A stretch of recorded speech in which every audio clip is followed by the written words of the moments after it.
Hello everyone and welcome back to the channel. I hope you're all well. In today's video I'm going to be giving you a ranking on the second wave of Transformers Netflix figures. It feels as if though it has been an eternity since I last did my ranking video, and the second wave of Netflix figures in my opinion are a major step up from what we got with wave 1, so I thought that these figures here would be great to finally kickstart off the ranking videos for the end of 2020. I didn't really want to include the first wave as all of those figures were unfortunately just repaints, so many of them would have got the rougher end of the stick and more than likely would have been ranked on the lower half of this, so I have solely just focused here on wave 2. However, don't worry, we have so many more ranking videos to go before 2020 is up. This wave has given us, in my opinion, some of the best figures out of the War for Cybertron line. I won't go into too much detail right now, as I'm pretty sure many of you will already know, but in my opinion this wave here was a major step up, and I'm really hoping that the third wave of Netflix figures does follow suit and gives us once again not only some solid repaints but some really awesome retools and all new characters. This video here will also act as a very mini review for each of these figures, especially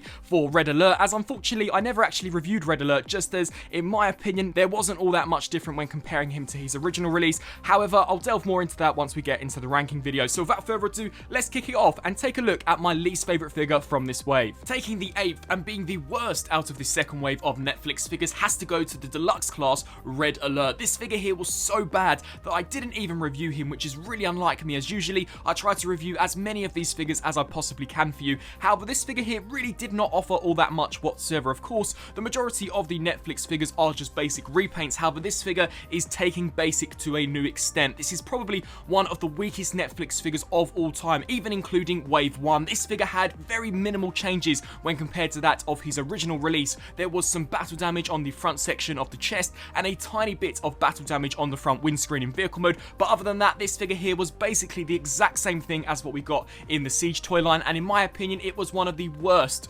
repaints that we have gotten out of the wave so far. Taking spot number 7 is the Deluxe class Impactor. Spot number 7 was one of the most hardest spots to actually fill, as it was really a toss-up between this figure and the figure which will take spot number 6, but ultimately, taking into account some of the inaccuracies that this figure does have, and inaccuracies which in my opinion would have been so easy to fix, such as the Autobot insignia, which really should be the Decepticon insignia, I thought that Impactor here deserved to be one of the second to least favourite figures out of this wave. Now don't get me wrong, I think that the colour scheme is a drastic improvement when compared to that of his original retail release. However, very similarly to some of the other figures in this line, Impactor here doesn't really offer anything new, and I definitely do believe that if this figure had the Decepticon insignia slapped on him, he maybe would have taken that of spot number 6. Taking a look here at spot number 6, it had to go to the Deluxe class Wheeljack. For those of you who recall from my Wheeljack review, I was a massive fan of not only the mould of the figure, but the actual paint scheme that Hasbro and Takara Tomy had applied to this release. In my opinion, this is one of the best battle damaged effects that we have ever seen.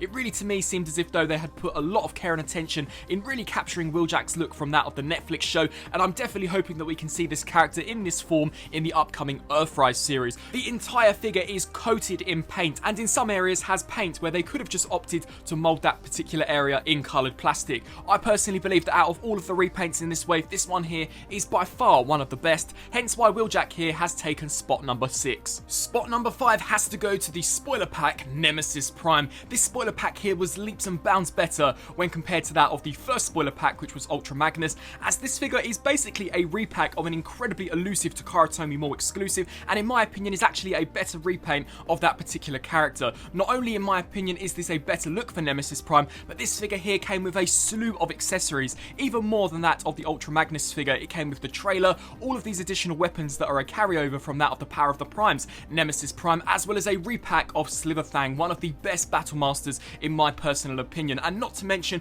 that the actual Siege Optimus Prime mold, in my opinion at least, is one of the best figures to come out of the Siege toy line, so to get it once again repacked in the Nemesis Prime colour scheme for sure made this potentially one of the best Nemesis Prime figures that we have ever gotten. Taking up spot number 4 had to go to that of the Voyager class Battlefield 3 pack Optimus Prime. The Earthrise Optimus Prime in my opinion is potentially one of the best Optimus Prime figures of all time. I just absolutely love it. The details, the conversion, the robot mode, the vehicle mode, the articulation, in my opinion is absolutely stellar. So to get this figure here at a slightly cheaper price when compared to that of the leader class version, minus the trailer, with 2 very awesome looking Battle Masters, and of course this time done in his Netflix inspired colour scheme, is for sure a must have for any Optimus Prime fan or just War for Cybertron collector in general. This figure here looks absolutely tremendous, and at the moment I am indeed offering this figure up for a giveaway, so be sure to check out one of my recent videos over on the channel where I go into more detail on how you can win this figure. Taking spot number 3 has to go to Optimus Prime's right-hand lady, Alita 1. Alita 1 is actually one of the first brand new characters to be released as part of this Netflix wave,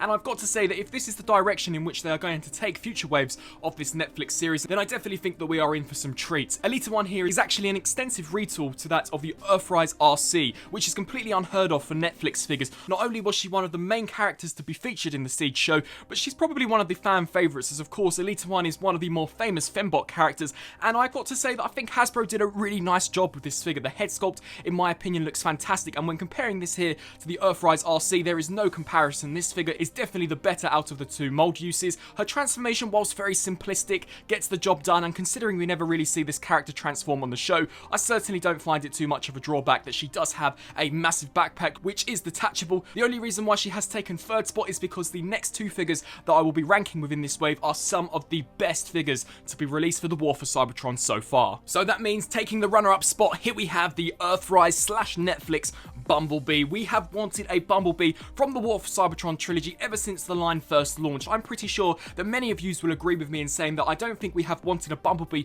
this badly for years, and did this figure live up to the expectations? Absolutely. I think that this is one of the best reuses of a mold that we have ever seen. This figure here is an extensive remold of the Earthrise Cliffjumper. The entire vehicle mode shell has been completely retooled in order to represent Bumblebee's original G1 look, that being the Volkswagen Bug. I think that the paint applications applied to this figure are almost on par with that of the Masterpiece figures. Whilst the complexity to the conversion is on the more simpler side, I certainly think that it results in not only an amazing looking vehicle mode, but a pretty decent looking robot mode as well. And of course, we don't know yet how Bumblebee will actually look in the upcoming Earthrise show, so this figure here may actually be incredibly accurate to what we get in the show. And the popularity of this figure can further be seen when we take into account the amount of sold out pre-orders, as well as the extortionate prices that these figures are now going on the aftermarket. So for sure, if you can pick this Bumblebee figure up, then I highly recommend that you do so. So of course, that means taking the first spot and being my personal favourite out of the entire Netflix line has to be the Battlefield 3-pack Soundwave, Laserbeak and Ravage. Finally, fans of the original G1 series get their updated version of a Soundwave which can actually transform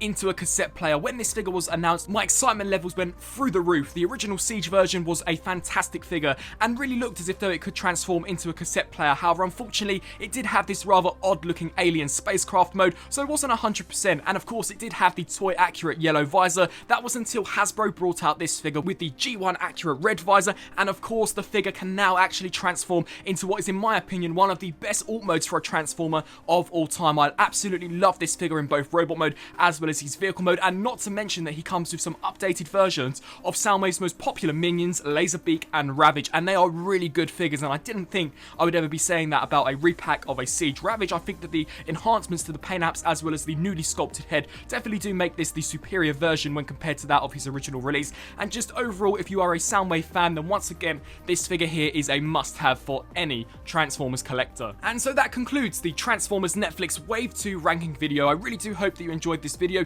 and of course, be sure to let me know your own thoughts on this second wave down in the comment section below. Do you agree with where I ranked some of these figures, or would have you ranked some of them higher or lower? I'd love to know down in the comment section below. Also, be sure to let me know down in the comments some suggestions on what future ranking videos you would love to see on the channel. Believe me, I have so many planned before 2020 is up, so be sure to stay tuned for the channel, as well as all new reviews coming really soon. I thank you all for watching, and until my next video, I'll see you then. Thanks for watching.